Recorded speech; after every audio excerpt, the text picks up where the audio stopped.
Volkswagen eGolf now for the past 2 weeks, and there is absolutely no need for internal combustion engines. As a petrol head, I thought I'd be bored, but nonetheless, it is what it is. So yeah, I've been living with the eGolf now for the past 2 weeks, and it's a really, really good car. I've lived with an electric car before, which had less range, etc. So there was an aspect of, range anxiety.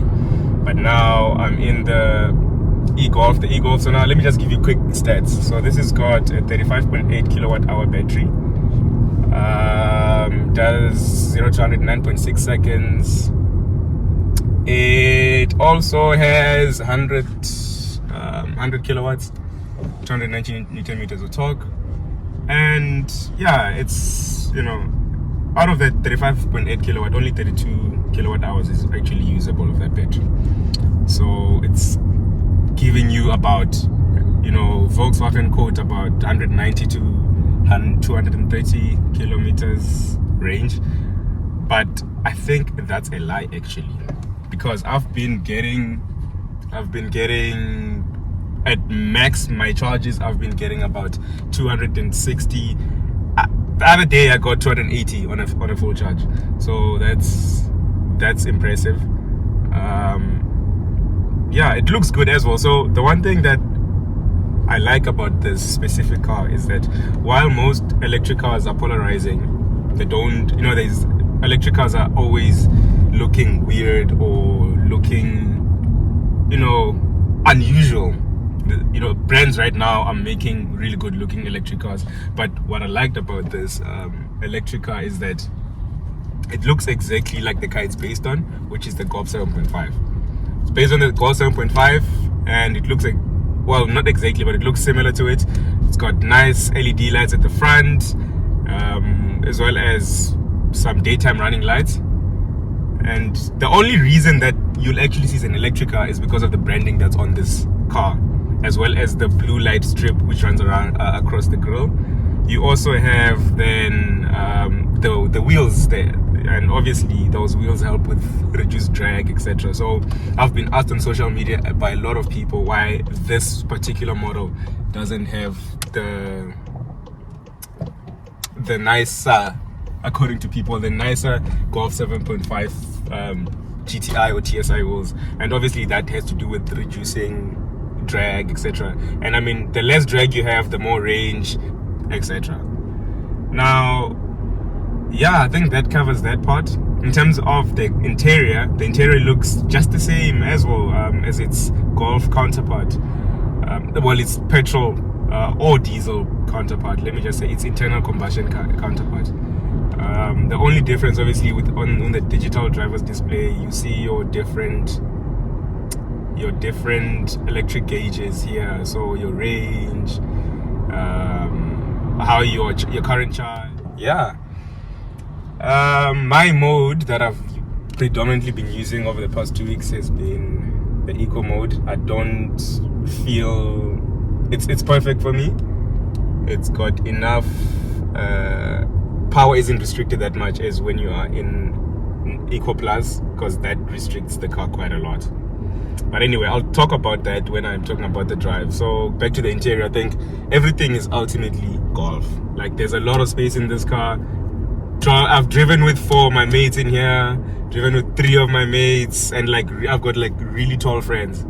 But it's really, really comfortable, and that's the nice part about this car. And that's why I said, if this was in the market, if Volkswagen South Africa decided to sell this, I'd be one to really buy this car, because I feel like it's a perfect daily.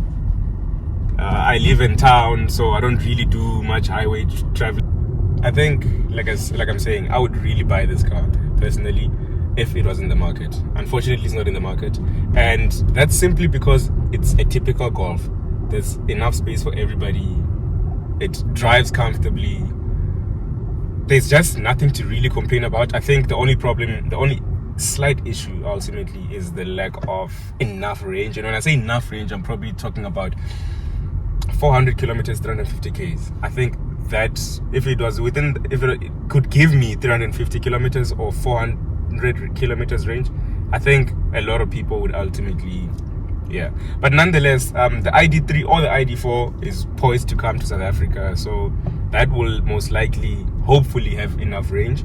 And if it's exactly like what this Golf is or better, I think that will ultimately be what South Africans love, because that will ultimately be now the electric ultimately Golf, since we are most likely not going to be having a lot of generations of Golf to come after. Don't quote me on that, it's my assumptions. When it comes to the drive,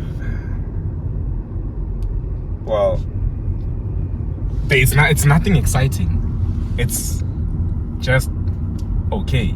And when I say it's nothing exciting, it's not that it's not able to be exciting. It's able to be really exciting, but you don't want it to be exciting because of the range, ultimately. Because the more excited you get, the less range you have.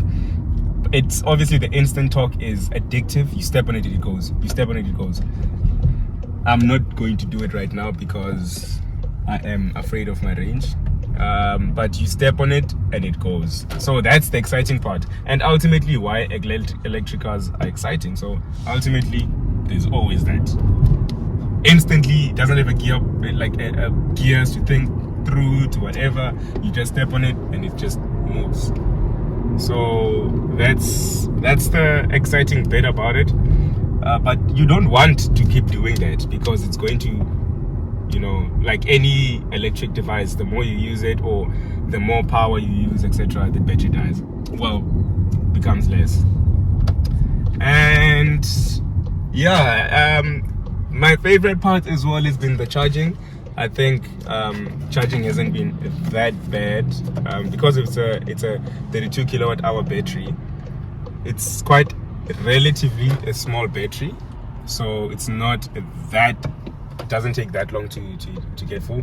And I've been fortunate enough also to charge predominantly where there's like a 3 kilometer radius where there's a charger, and that it's a fast charger, but this guy's always kept to charge at maximum I think 39 kilowatt an hour or 29. I'll just confirm and I'll put it for you on screen. But yeah, it's always fast though. Still, there are some free chargers in South Africa. The charging infrastructure is also, we're still coming up. We're still trying. So it's best if you do buy an electric car. Obviously, you need to plan everything that you do, literally from where you're going to be charging, the distance from your house to your work or your schools, etc. Everything has to be within your radius, and that has been the case with me. So it hasn't been like a drag, etc. And when I did try charging it at home, I charged it at my friend's place because I live in a sectional title, aka a flat. So I live in a flat and I live on the 3rd floor, so I'm not able to connect because you need to like connect it directly to the wall socket or whatever. So I'm not able to do that. So I took it to my friend's place, went to charge it overnight, and overnight, which is like 11 hours. And at the end of the night, we had used about 22 units, and this was from 0 to 100%. And when we calculated that was about 52 rand. Yeah, about 52 rand. And when we put in municipality fees, etc., it came to about 64 rand. So when we thought about it, an entire from 0 to 100, that would be about 128 or something like that. So it's not that bad.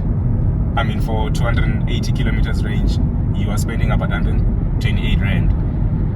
I can promise you that in your petrol counterpart, you are spending way more than that for 230 Ks. So that's another plus for the eGolf. I think also when you do, the only reason it took 11 hours for us to charge is because we don't have obviously the wall box. And when you do purchase an electric car, you will get supplied with a wall box, which does slightly take it faster to charge. Yeah, that's been living with the eGolf. Overall, I like the way that it drives. I think driving is the most silent, albeit silent, obviously, but it's really, really comfortable to drive. The space, I love the space. And most importantly, the looks. This car looks brilliant. I think not many people realize it's an electric car till I start charging it. So I was charging it at Man Lane Main, and people were like, oh flip, it's an electric car. That's because they just thought it's a normal Golf, and somebody actually thought I had the branding put on myself saying eGolf. So yeah, that's what I like about it. And in terms of pricing, there is no price. It's not being sold in South Africa. This car is here for journalists to test, as well as VWSA to test, you know, real world purposes, and for Kumbi to just keep doing that all the time. But yeah, it's not for sale, unfortunately. You'll probably have to wait for the ID4, and that is quite exciting. Anyway, thank you so much for watching. Please keep watching and keep liking. Please share with your friends, your family, their family. I really appreciate it. We're back on YouTube now again, so more videos like this will keep coming. Shout out. Please subscribe and comment. Let me know what you want to review next and what I should do better. Thank you guys.